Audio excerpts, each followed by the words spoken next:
Matagal nang sukatan ng kayamanan ang ginto. Kapag nakahukay ka nito, sa isip ng lahat, mayaman ka na.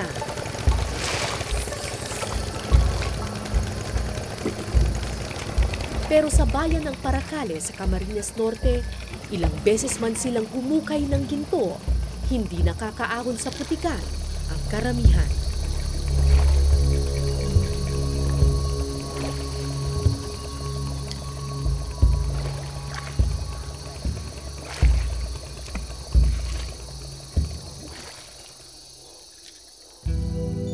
Pagkakabod o compressor mining ang tawag sa estilong ito. Isa ito sa mga unang report na aking ginawa nung ako'y nagsisimula pa lamang sa pamamahayag. Mayaman daw sa ginto ang lupa ng Paracale, kaya halos lahat ng pamilya dito nagkakabod o sumisisid sa putik para makakuha ng ginto. Pami-pamilya ang nakita ko sa putikan, pati mga bata kasali sa trabaho. Hindi ko malilimutan ang isang batang trabahador noon, si Jimmy Dasco, patpati ng katawan, pero patak na sa trabaho putikan. Kalahating araw hanggang isang araw sila sa ilalim, nakakatakot at hindi maikakailang delikado ang kanilang trabaho.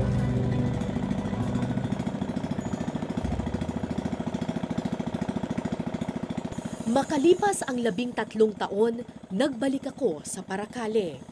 Kung di ko titingnan ang kalendaryo, pakiramdam ko, nagbalik lang ako sa nakaraan. Halos walang nagbago sa Paracale. Tumanda lang ang mga bata, pero nasa putikan pa rin ang karamihan. Nasaan na kaya ang batang si Jimmy? Ano na kaya ang nangyari sa kanya?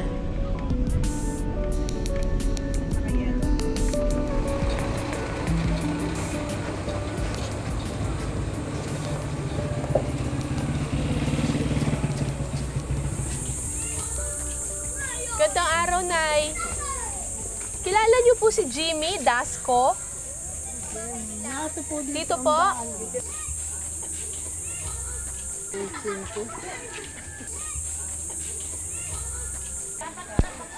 Gandang araw po. Saan po ang bahay ni Jimmy? Ito po. Ah, ito! Ni Jimmy Dasco? Ah, Anak ko po yun. anak niyo po. Ako po si Cara. Gandang araw po. Hi, Jimmy! Ay, ang laki na ni Jimmy. Kumusta? Ako si Cara. Paalis na si Jimmy ng bahay nang maabutan ko siya. Paalis na para maghukay ng ginto kasama ang ama at mga kapatid. Uy, sarado mo daw rin kita bahay? Oo, nasa trabahong putik pa rin ang batang nakilala ko noon.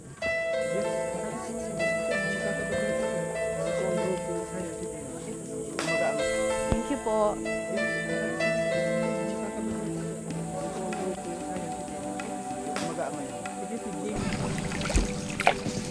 Sa bangka, nalaman kong matagal na palang hanap buhay ng pamilya Dasco ang pagkakabod. Isang kabuhayang minana pa nila sa kanilang kanununuan. Sabi po nung tatay ko na kakabod rin po dito. Hindi pa naman po uso ang ganitong pagkakabod. Sa mga ganito lang po ilog, minamano-mano po, sinisisid po ng walang hose. Oh, ano po ito? Dito na po, dito na. Ah, dito na tayo?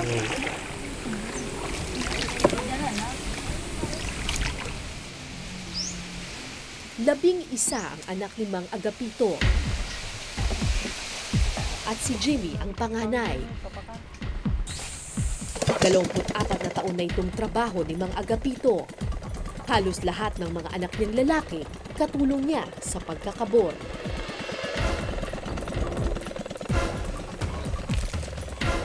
Batid niyang delikado ang trabahong ito, pero ito raw ang ipinamana sa kanya ng kanyang ama na siyang ipinasa na rin niya sa kanyang mga anak. Yung anak niyo po si Jimmy, ilang taon po nung nagsimulang magkabod? Ay, nung pong nung kasama-sama ko po yan sa Tawig, mga 9 na taon siguro po 9 yan. na taon, oo. Tapos, ngayon marunong na siyang sumisid. Yun po.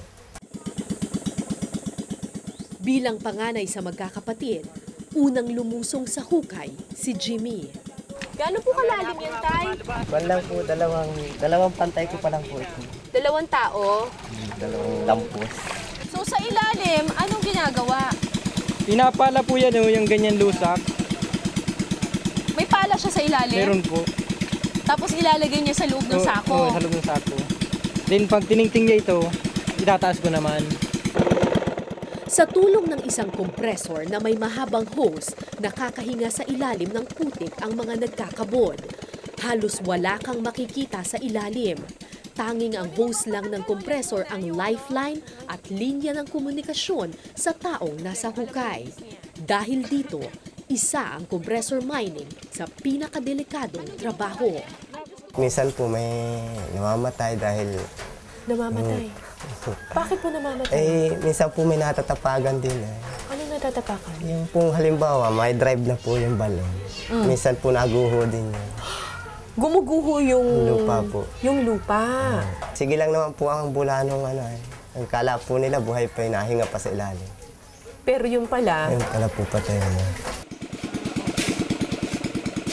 Natakot ako sa aking narinig, pero lalo akong nangamba nang makita kong walang tigil sa pagpapala ang mga kapatid ni Jimmy.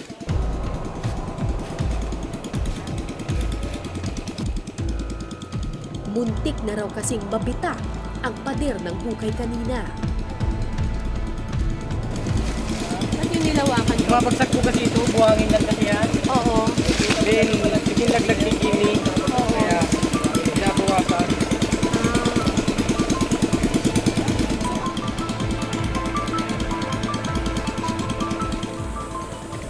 Pinakakabado si Mang Agapito.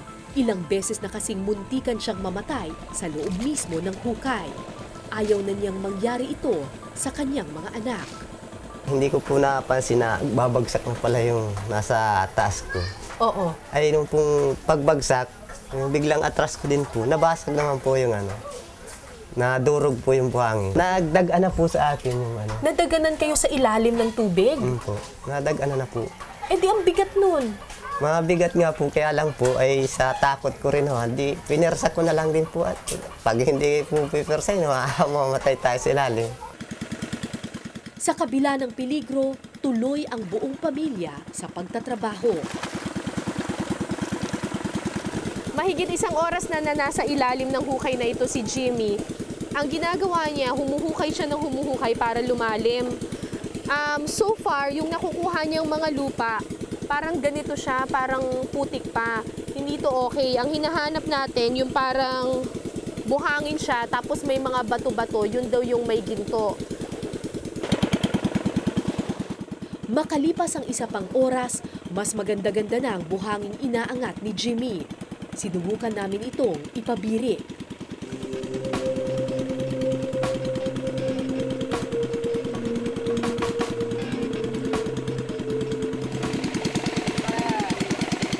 Ilan-ilan po eh. Meron na? Meron? Mahina po, kakampit pa. Ang liit, parang buhangin kami yan. Isa lang ang naisip ko nang makita ko ang mga butil sa pabirik. Kakapiranggot na ginto, kapalit ng peligro. Matapos ang 4 na oras, sa wakas, umahon na rin sa hukay si Jimmy. Halatang patang-pata at pagod na pagod. Pero kahit papano, nakahinga ko ng maluwag. Ligtas na siya sa peligro.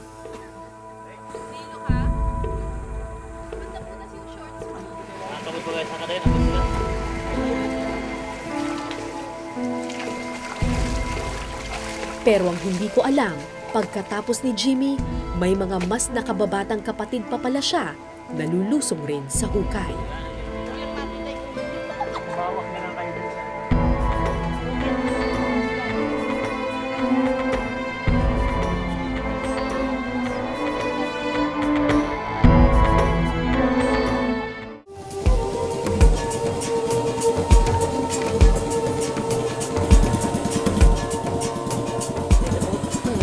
Ganun pa pala eh.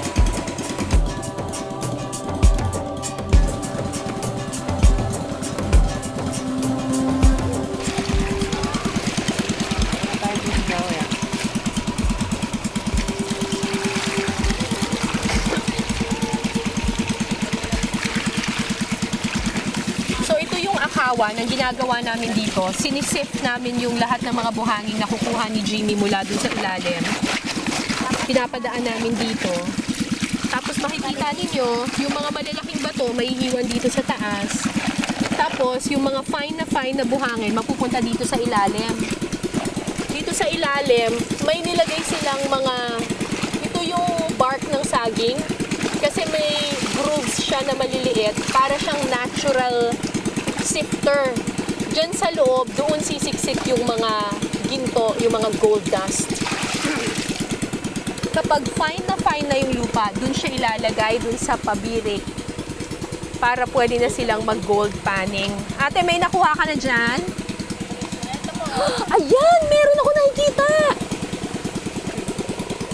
Ay, bongga to! Meron! Ito marami!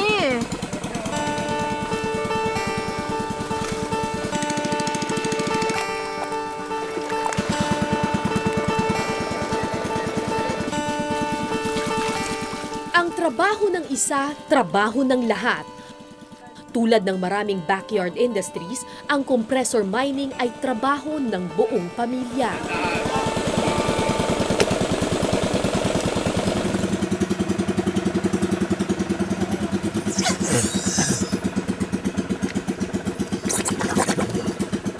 Habang sumisisid sa ilalim ng hukay si tatay, pinatitibay naman ng iba niyang anak ang pader ng balon.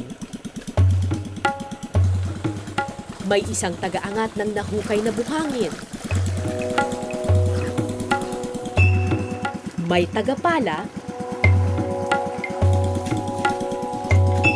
May tagasala.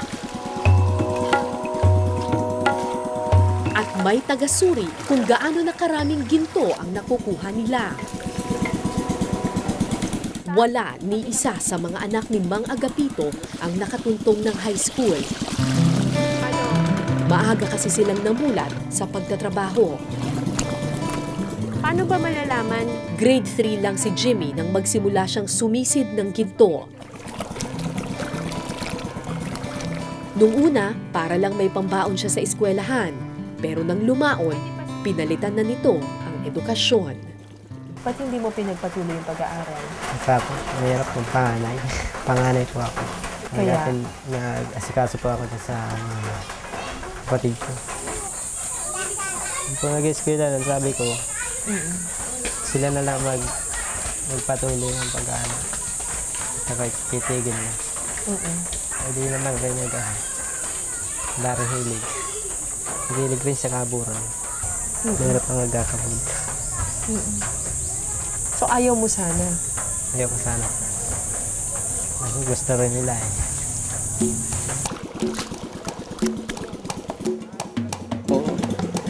So ito pwede ko natanggalin to, di ba? Anong gagawin ko na? So pwede ko nang... okay. Sa isang sulok ng ilog, nakita ko ang isang bata. Si Junel, grade 6, isa sa mga nakababatang kapatid ni Jimmy. Sa liit ng kanyang katawan at inosenteng ngiti, parang nakita kong muli ang batang Jimmy na nakilala ko 13 taon na ang nakakalipas. Pero kung ang kanyang kuya Jimmy tinanggap na ang kapalaran sa pagmimina, ano itong ginagawa ko? Si Junel, nais nang kumawala sa putikan. Wala na bang makuhang ginto? Madalang na po ang pabuli. Madalang na po dyan balon. Bakit madalang na? Alala na po itong sinabon. Matagal nang kinabot. 8 taong gulang lamang si Junel nang magsimula siyang magtrabaho. Bagamat nakakapagod ang pagkakabod, pilit na pinagsasabay ng bata ang pag-aaral at pagmimina. Nag-eskwela na po ako sa doon. Nag-ieskwela ka na. Pag Sabado-Linggo, Nagkakabod po ako. nagkakabod ka. Bakit mo ginagawa yun? Baon. Ang baon sa eskwela. Wala po. Magkano ang kinikita mo? Isang po, 50. Yun na yung pambaon mo sa school. Para sa... Hanggang Bernes po. Ba't hindi ka nalang humingi kay tatay ng pera? Pang ano po, konsumo po yung tinatrabaho ni tatay. Pang bili ng bigas. Anong pinakamataas mong grade? 3 beses nang umulit ng grade 1 si Jonel. Ilang beses siyang bumagsak, hindi dahil mahina ang kanyang ulo, kung hindi dahil sa kanyang trabaho. Pag wala pong kakainin pag umamaga, Ano gagawin mo? hindi po ako pumapasok. Oh, sa 2010 na pala to eh.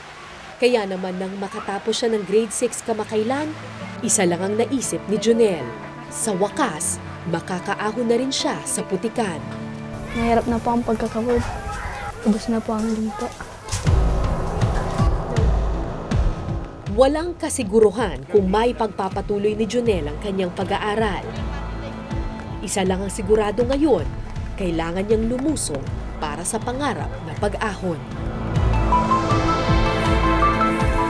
Kinabahan ako nang lumusong sa lusak si Jonel. Sa liit ng kanyang katawan, kayanin-kaya niya ang putik sa ilalim?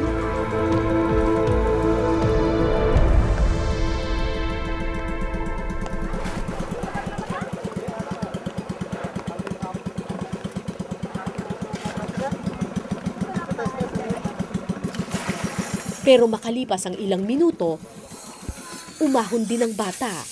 Pagod na pagod. Gaano nga ba kahirap ang sumisid sa ganitong putik?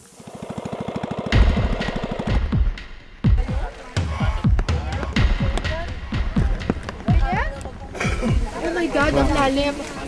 Bihasa akong lumangoy at sumisid, kaya inisip kong kakayanin ko ito.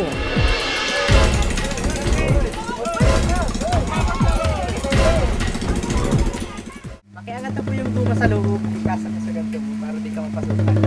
Ha? Kasi lang. Oh my God, ang lalim. Daalim po yan. Wala talaga? Wala talagang matatapakan? Meron po yan dyan kami.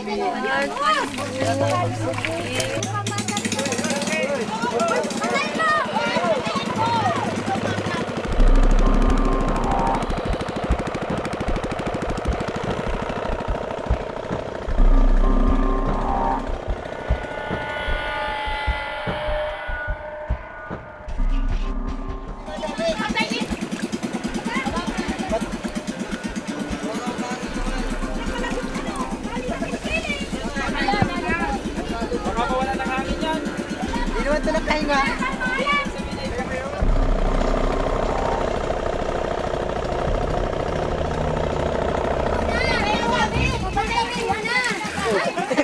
Ang sikip! Wala ko makita. Wala ka talaga makikita dyan. Wala akong naririnig. Oh God.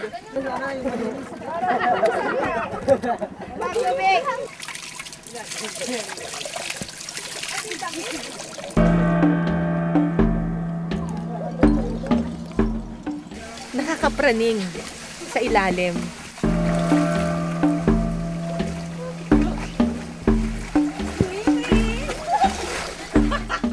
Usually na-enjoy ko yung pagsisid.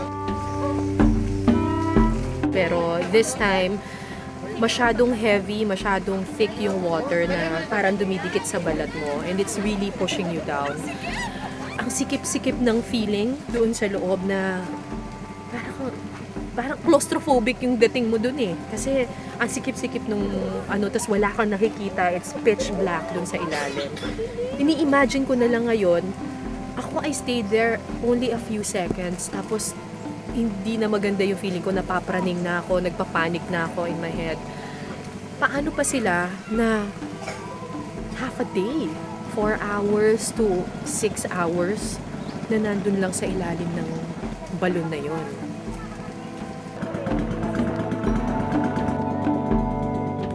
Akala ko tapos na ang araw namin. Nagsimula na kasing umulan. Pero kulang pa raw ang naiipong ginto, kaya tuloy ang pamilya Dasco sa trabaho.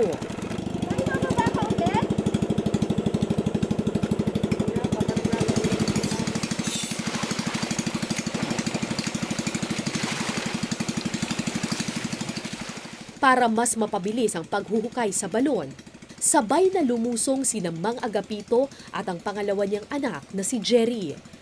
Mas delikado ang ganitong estilo dahil kapag masyadong maraming tao sa ilalim, mas madaling gumuho ang pader.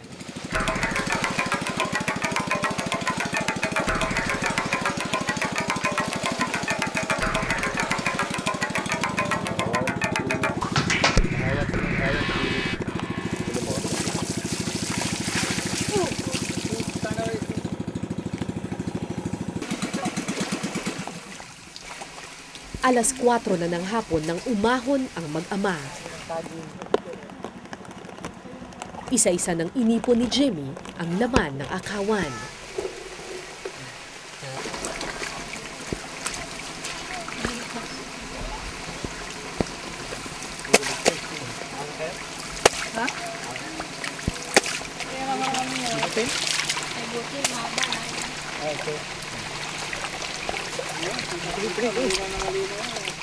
Matyaga kaming nag-abang at bumulong ng isang dasal. Sana may biyayang hatid ang araw na ito. Ayos! Maingat na pinagsama-sama ang ginto sa pabirik. Pagsasama-samahin na ngayon. Matapos ang ilan pang pagsasala, Wow!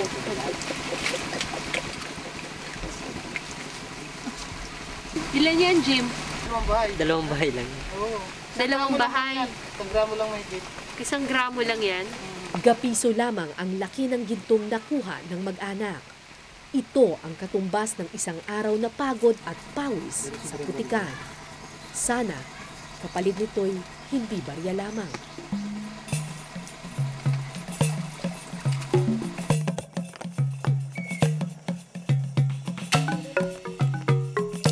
Hindi po.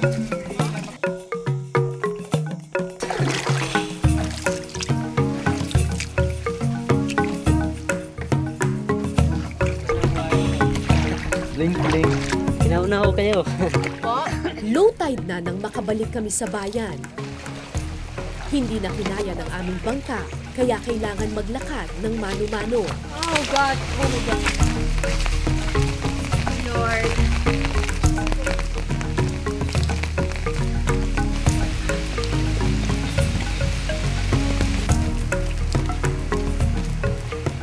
Makalipas ang isang oras, narating din namin ang tindahan ni Aling Diday, isa sa mga kilalang bumibili ng ginto sa Paracale.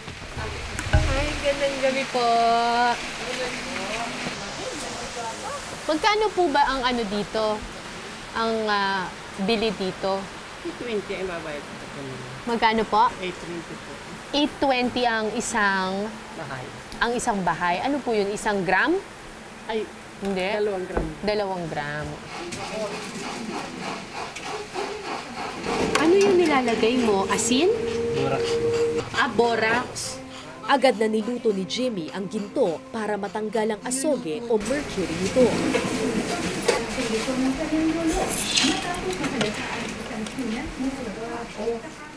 Nang matapos, isang maliit na butil na lamang ng ginto ang nasa palad ni Jimmy.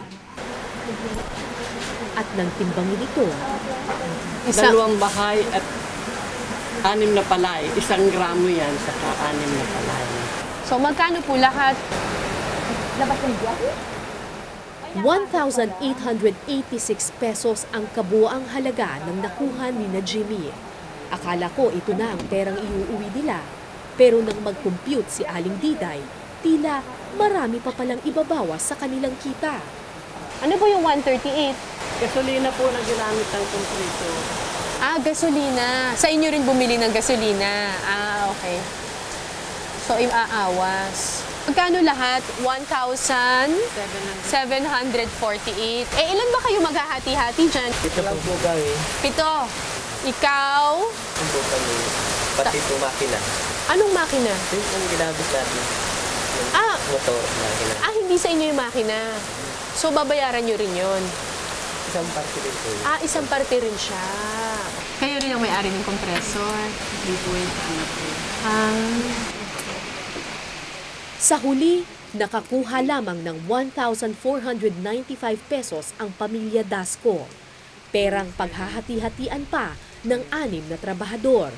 Lumalabas, na 249 pesos lamang ang makukuha ng bawat isa. Hindi na sinasama.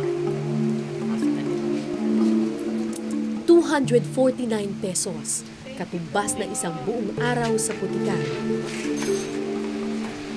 Ang ginto para sa kanila, barya lang para sa marami sa atin. Mapapatanong ka tuloy, ginto pa nga bang maituturing ang kabuhayang ito?